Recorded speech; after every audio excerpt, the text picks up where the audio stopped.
নকুর যে বাড়ির সামনে দাঁড়িয়ে মনটা খারাপ হয়ে গেল।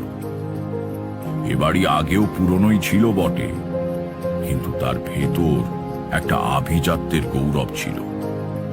সে জিনিসটা যেন একদম চলে গেছে। রোয়াকে ওঠবার সিঁড়িগুলো বহু জায়গায় ভাঙা। দেবদর্শনের সঙ্গে যেখানে প্রথম আলাপ হয়েছিল, সেই দালানের পঙ্খের কাজের চটা উঠে যাচ্ছে।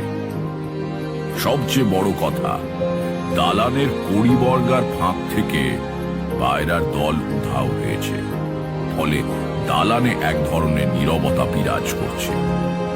পায়রার দল চলে যাওয়া কোনো গৃহের পক্ষে শুভ লক্ষণ নয়। আর একটা কি যেন এ বাড়িতে ঘটেছে, খুব খারাপ কিছু।